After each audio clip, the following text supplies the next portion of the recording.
नमस्कार साथियों, राजस्थान का इतिहास के लेक्चर में आपका स्वागत है। राजपूतों की उत्पत्ति से संबंधित हम टॉपिक पे स्टडी कर रहे थे। इसमें हमने अब तक ब्राह्मणों से जो उत्पत्ति का सिद्धांत है और अग्निकुंड से जो उत्पत्ति का सिद्धांत है राजपूतों की उत्पत्ति के रिलेटेड वो पढ़ लिए थे। आगे हम पढ़ेंगे सूर्यवंशी और चंद्रवंशी वाला सिद्धांत और विदेशी उत्पत्ति का सिद्धांत। चलिए लेक्चर स्टार्ट करते हैं। ये पार्ट 2 लेक्चर है। अगर आपने हमारा पहला लेक्चर नहीं देखा है इसका पार्ट 1, तो इस वीडियो के डिस्क्रिप्शन बॉक्स में आपको राजस्थान का इतिहास का जो है राजस्थान हिस्ट्री का आपको प्लेलिस्ट मिल जाएगी, उसमें जाके आप देख सकते हैं। वीडियो को ज़रूर देख लें जिससे कि आप कंटिन्यूटी में रहें। अगर आपने अब तक हमारा चैनल सब्सक्राइब नहीं किया तो प्लीज़ चैनल को सब्सक्राइब कर लें और लोगों तक ज़्यादा से ज़्यादा शेयर करें। चलिए स्टार्ट करते हैं। हमारे पॉइंट्स थे राजपूतों का क्षत्रिय, कैसे वो क्षत्रिय थे, आर्यों की संतान क्षत्रिय थे, अग्निकुंड सिद्धांत, ब्राह्मण से उत्पत्ति का सिद्धांत, सूर्यवंशी चंद्रवंशी सिद्धांत, विदेशी उत्पत्ति का सिद्धांत और मिश्रित मूल का सिद्धांत। अब ये 3 को हम पढ़ेंगे। चलिए स्टार्ट करते हैं। पहला सूर्यवंशी व चंद्रवंशी सिद्धांत। चारणों द्वारा लिखे गए साहित्यों में जो राजपूत हैं उनको सूर्यवंशी और चंद्रवंशी कहा गया है। चारणों में जैसे चंद्रवरदाई भी एक चारण थे। उन्होंने क्या लिखा है? पृथ्वीराज रासो। ठीक है, तो चारणों के इतिहास में आपको सूर्यवंशी और चंद्रवंशी राजपूत कहलाएंगे। ग्वालियर अभिलेख में प्रतिहारों को सूर्यवंशी क्षत्रिय बताया गया है और श्री राम के जो भाई हैं लक्ष्मण उनके संतान बताया गया है। चंदेल जो स्वयं को चंद्रमा की संतान मानते थे, चंदेल जो हैं ये अग्निकुंड वाले में, अगर हमसे कोई पूछे कि अग्निकुंड वाले में कौन से राजपूत नहीं है तो चंदेल नहीं है। चौहानों को हमीर महाकाव्य में सूर्यपुत्र कहा गया है। ये हमीर महाकाव्य लिखा किसने है? नयनचंद सूरी। याद रखिएगा, बहुत इंपॉर्टेंट है, सीधा क्वेश्चन आ जाता है। ठीक है, क्या कहा गया? सूर्यपुत्र कहा गया चौहानों को। पृथ्वीराज रासो में सभी 36 जो राजपूत हैं, पृथ्वीराज रासो किसने लिखी है? चंद्रवरदाई। पृथ्वीराज रासो में सभी जो 36 राजपूत वंश हैं उनको सूर्यवंशी व चंद्रवंशी या यदुवंशी बताया गया है। अब हर्षनाथ अभिलेख में हम देखें तो चौहानों को सूर्यवंशी बताया गया है और हमीर महाकाव्य में भी बताया गया है। ठीक है, राजपूतों की जो सूर्यवंशी और चंद्रवंशी सिद्धांत है वो क्या है, उसको स्वीकार करते हैं या वो ज़्यादातर माना जाता है। अब कुछ विद्वान जो रहे वो डॉक्टर दशरथ शर्मा, वो राजपूतों को भारतीय जाति मानते हैं और उन्हें आर्यों का संतान बताते हैं। किसकी? आर्यों की। और सूर्यवंशी व चंद्रवंशी इनको कहते हैं। डॉक्टर GN शर्मा इसका क्या है, समर्थन करते हैं दशरथ शर्मा जी के इस मत का। और इन्हीं तथ्यों के आधार पर जगदीश गहलोत जी कहते हैं कि राजपूत ना विदेशी थे ना ही अनार्य थे, ये तो सूर्यवंशी और चंद्रवंशी क्षत्रिय की संतान थे। और इसका जो समर्थन है कि जो सूर्यवंशी और चंद्रवंशी से सिद्धांत का जो समर्थन है वो श्री जगदीश गहलोत और दशरथ शर्मा जी करते हैं। राजपूतों के सूर्यवंशी और चंद्रवंशी होने के सिद्धांत का ये समर्थन करते हैं दोनों। अब देखते हैं विदेशी उत्पत्ति का सिद्धांत। विदेशी उत्पत्ति का सिद्धांत है तो मतलब कुछ विदेशी लोग इसमें इन्वॉल्व होंगे। तो राजपूतों की इस उत्पत्ति का जो विदेशी सिद्धांत है, ये कनिंगम, क्रुक और स्मिथ ये तीनों दे रहे हैं। कनिंगम राजपूतों को यूची जाति का वंशज बताता है। अब ये यूची जाति क्या है? यूची जाति जो है वो सेंट्रल एशिया जो है, ये कजाकिस्तान, अफगानिस्तान और इधर ऊपर के जो एरिए हैं उसमें जो है, और आपका नॉर्थ वेस्ट आ जाता है चाइना का, किर्गिस्तान, तजाकिस्तान, ये सब क्या है? सेंट्रल एशिया है। तो वहाँ से मानते हैं कि वहाँ पे एक यूची जाति का, जनजाति का वो तो रहता था शासन। उसी से एक जाति निकली कुषाण,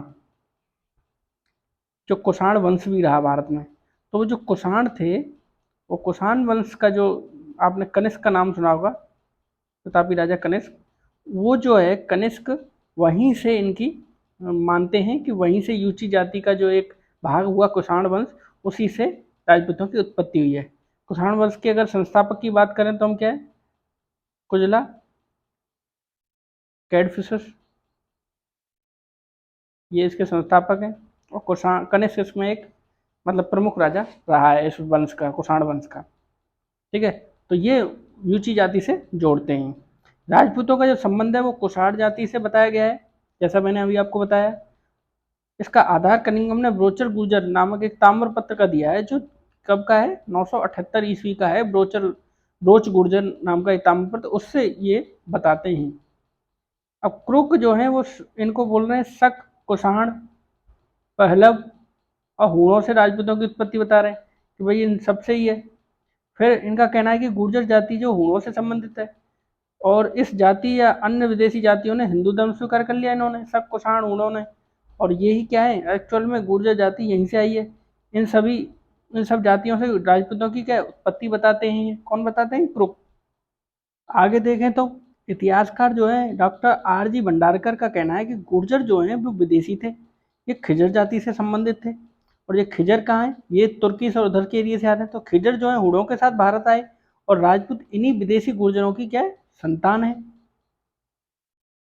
आगे देखें तो आगे चलकर जो भंडारकर हैं वो कह रहे हैं कि प्रत्याहार, चालुक्य, परमार, चौहान जो है वो गुर्जर सिद्ध करने का उनको प्रयास करते हैं कि ये गुर्जर हैं, जो विदेशी गुर्जर, उन्हीं से ये प्रत्याहार, चालुक्य, परमार और चौहान हुए। कौन कह रहे हैं, ये भंडारकर, आरजी भंडारकर। अपने कथन की प्रामाणिकता के लिए ये क्या करते हैं, पुराणों का सहारा लेते हैं। पुराणों में ये कहते हैं कि पुराणों में एक है जाति का उल्लेख है ये जाति जिसको राजपूत बोलते हैं, विदेशी शक व यमन जाति के साथ हुआ है। जो है ये जाति है, ये विदेशी जो शक और यमन थे उनके साथ इनका संबंध था, अतः है ये क्या हुए, विदेशी हो गए। तो भंडारकर कहते हैं कि भारतीयों के साथ विवाह इन्होंने किया, और इससे विवाह संबंध स्थापित करने के कारण हूण जो है वो क्षत्रिय हो गए। अब भंडारकर के राजपूतों को विदेशी गुर्जर के वंशज मानने में कुछ कठिनाइयां हैं। पहला, कि भारत में गुर्जर बाहर से आए इसका कोई प्रमाण ही नहीं मिलता। दूसरा, गुर्जर खिजर जाति के थे इसका उल्लेख नहीं मिलता है। और गुर्जर जो है वो गुर्जर व खिजर जाति में भिन्नता है, उनके रहन सहन, खान पान में भिन्नता है। खिजर जाति स्थायी रूप से रहने वाली है, जबकि गुर्जर जो है वो जाति भ्रमणशील है। यह जाति को पुराणों में चंद्रवंशी आर्य बताया गया है। तो अगर है यह जाति चंद्रवंशी है तो फिर वो कैसे संबंधित हो सकते हैं हुणों से। फिर आता है आपका कि राजपूतों की जो 36 शाखाएं हैं उनमें कहीं भी हुणों का उल्लेख ही नहीं है। अब जब हुणों का उल्लेख ही नहीं है कहीं भी, तो वो क्षत्रिय नहीं बताया गया उनको कहीं। अगर हुणों के साथ भारत आए थे तो स्रोतों में हुणों और गुर्जरों को साथ में उल्लेख क्यों नहीं है, कहीं भी कोई स्रोत है, कहीं भी कोई शिलालेख हैं, कहीं भी अभिलेख हैं, उनमें साथ में हुणों और गुर्जरों का उल्लेख क्यों नहीं है, कहीं भी नहीं मिलता। बाणभट्ट के हर्षचरित में हुणों और गुर्जरों का उल्लेख अलग अलग किया है, बिल्कुल अलग है। और महाभारत में हुणों का जो उल्लेख है वो गुर्जरों का नहीं है। हुणों का उल्लेख हुआ है महाभारत में, महाभारत के में हुणों का उल्लेख हुआ है, लेकिन गुर्जरों का वहाँ पर उल्लेख नहीं है। अगर ये दोनों एक ही होते तो फिर गुर्जरों का भी साथ में उल्लेख होता। अब इन तथ्यों के आधार पर हम कह सकते हैं कि राजपूत जो है वो विदेशी गुर्जरों की संतान सिद्ध नहीं होते, लेकिन भंडारकर जो है वो अड़े हुए हैं कि राजपूत गुर्जरों की संतान सिद्ध करने में, और कह रहे हैं कि गुर्जर विदेशी थे तो राजपूत भी विदेशी हैं, लेकिन ये पूर्ण रूप से सिद्ध नहीं हुआ है। अब बी ए स्मिथ के अनुसार जो है विदेशी हुणों को राजपूतों में परिवर्तित किया गया। जो विदेशी हुण थे वही क्या है, यहाँ पे शादी विवाह करके धर्म परिवर्तन करके हिंदू हो गए और राजपूत हो गए। ये कौन कह रहे हैं, बी ए स्मिथ। फिर हम देखें कनिंगम। कनिंगम जो है राजपूतों की उत्पत्ति कुषाणों से मान रहे हैं। कुषाण जो क्या है, यूची जाति का एक शाखा है, जिसके कनिष्क क्या है, सबसे प्रमुख राजा हैं, और कुजला कैडफिसस कुषाण वंश के संस्थापक हैं। डॉक्टर राजपूतों वो सॉरी टॉड जो है राजपूतों को शक व सिथियन जाति से जोड़ते हैं, और राजपूत विदेशी थे इस धारणा की आलोचना में अगर हम देखें तो पहला तो टॉड कुछ प्रथाओं के चलते राजपूतों की विदेशी मानते हैं कि भाई इनमें कुछ प्रथाएं हैं सिमिलर, इसलिए उनको विदेशी मान लिया। लेकिन ऐसे तो अगर हम देखें यूरोप में भी क्या चलता है, स्वर्ग और नर्क वाला कॉन्सेप्ट चलता है, हमारे यहाँ भी चलता है। तो इस हिसाब से तो अगर हम देखें तो वो भी हमारी क्या हुए, हमारे मतलब वहीं से उत्पत्ति या उनकी हमारे यहाँ से उत्पत्ति हो गई। लेकिन ये सिद्ध नहीं होता, कुछ प्रथाएं और कुछ परंपराएं मिल सकती हैं। प्रथाएं मिलने से रक्त संबंध या जरूरी नहीं कि रक्त संबंध भी सिद्ध किया जाए। प्रथाओं का जो विकास है वो स्वतंत्र रूप से भी हो सकता है, अपनी अपनी सहूलियत के हिसाब से हो सकता है। इसके अतिरिक्त राजपूतों की कुछ प्रथाएं ही सिथियन जाति से मिलती हैं, जबकि वैदिक आर्यों से राजपूतों की अधिकतर प्रथाएं मिलती हैं, अधिकतर जात जो परंपराएं हैं वो वैदिक आर्यों से मिलती हैं। तो इससे तो ये कॉन्ट्राडिक्शन हो जाएगा। प्रथाओं के मिलने के आधार पर हम राजपूतों को विदेशी नहीं कह सकते। ठीक है, अब हम देखें मिश्रित मूल के सिद्धांत में, तो इसमें डीपी चट्टोपाध्याय कहते हैं कि जो राजपूत हैं वो उत्पत्ति संबंध में कुछ कहना कठिन है, क्योंकि ये कॉन्ट्राडिक्शन है कई जगह पे, कई चीज़ें अभी क्या है उलझी हुई हैं, तो उस पर कुछ भी कहना उनके हिसाब से, टीवी चट्टोपाध्याय के हिसाब से वो उस पर कुछ भी कहने से बचते हैं। लेकिन फिर भी वो राजपूतों की उत्पत्ति वैदिक कालीन क्षत्रियों से मानना सर्वाधिक संगत मानते हैं कि ये ज़्यादा उचित लगता है, या ज़्यादा अभी तक जो है मत सर्वसम्मति से कहा जा सकता है कि हाँ वो वैदिक कालीन जो क्षत्रिय थे उनसे ही उनकी उत्पत्ति हुई है। अब कुछ जो वंश हैं और उनके संस्थापक हैं उनकी राजधानी को हम देख लेते हैं। पहले हम देखेंगे जो वंश है, क्या वंश का नाम क्या है, संस्थापक कौन है उस वंश का, और राजधानी देखेंगे जो शुरुआत में कौन सी रही वो बाद में परिवर्तित कैसे हुई। चौहान वंश, इसके जो संस्थापक हैं वो वासुदेव हैं। पहले राजधानी जो थी चौहान वंश की अहिर छत्रपुर थी, फिर सामर हुई, फिर अजमेर। फिर आते हैं आपके राठौड़ जोधपुर वाले, इनके संस्थापक थे राव सिया, जोधपुर वाले राठौड़ों के। और इनकी जो राजधानी थी पहले मंडोर थी, फिर जोधपुर ग्रामीण हुई। फिर आते हैं आपके राठौड़ बीकानेर, बीकानेर वाले, इनके हैं राव बीका संस्थापक। इनकी पहले राजधानी थी कोडमदेसर, फिर हो गई बीकानेर। फिर आते हैं आपके गोहिल, गोहिलों के संस्थापक थे गुहादित्य, और इनकी पहले राजधानी थी नागदा, फिर आहड़ हुई, फिर चित्तौड़ हुई।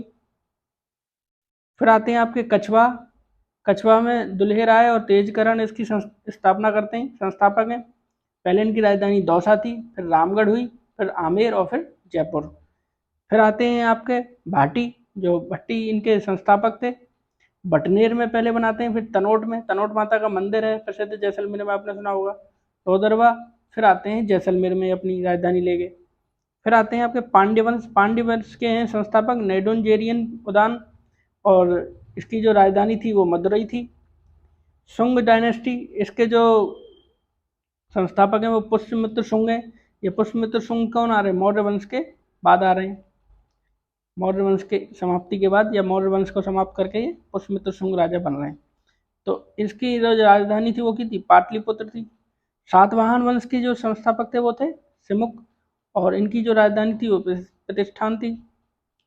फिर आते हैं आपके गुप्त, गुप्त वंश, गुप्त वंश, इसकी जो राजधानी थी वो क्या थी, सॉरी, इसके जो संस्थापक थे वो श्रीगुप्त थे, और राजधानी वैशाली, फिर कन्नौज हुई, और फिर पाटलिपुत्र। फिर आते हैं आपके पल्लव वंश, इसके संस्थापक थे सिंह वर्मा, जिनकी राजधानी थी कांचीपुरम। फिर आते हैं राष्ट्रकूट वंश, जिसके संस्थापक थे दंती वर्मन, और इनकी राजधानी थी मान्यखेत। फिर आते हैं परमार वंश, इनके संस्थापक थे उपेंद्र, और इनकी राजधानी थी धार मध्य प्रदेश में। फिर आता है आपको संगम वंश, इसके थे हरिहर बुक्का, हरिहर एवं बुक्का, और इनकी जो राजधानी थी वो थी हम्पी में। हरिहर और बुक्का जो हैं इनको वीर हरिहर हम बोलते हैं, ये पहले राजा रहे थे, प्रथम राजा यही रहे थे इसके संगम वंश के। ये हमारा लेक्चर अगर आपको अच्छा लगा हो तो इसको लाइक कीजिए, वीडियो को ज़्यादा से ज़्यादा लोगों को शेयर कीजिए, चैनल को सब्सक्राइब जरूर कीजिए, चैनल के बारे में लोगों को बताइए और उसको प्रमोट कीजिए। आपके ही सहयोग से हमारा ये चैनल और हमें मोटिवेशन मिलेगी, और ऐसे ही हम आपके लिए कंटेंट लाते रहेंगे। इसका पीडीएफ आपको वीडियो के डिस्क्रिप्शन बॉक्स में टेलीग्राम चैनल पे जाके मिल जाएगा। आपने अगर पुराने लेक्चर्स नहीं देखे हैं, विभिन्न लेक्चर्स जो हैं हमारे कई सब्जेक्ट्स पे, उसके जो प्लेलिस्ट है इसी वीडियो के डिस्क्रिप्शन बॉक्स में मिल जाएगी। सभी प्लेलिस्ट पे जाके आप विभिन्न लेक्चर्स को देख सकते हैं, और हमारे इनिशिएटिव को आप थोड़ा सा बल दीजिए और ज़्यादा से ज़्यादा लोगों को शेयर कीजिए। धन्यवाद।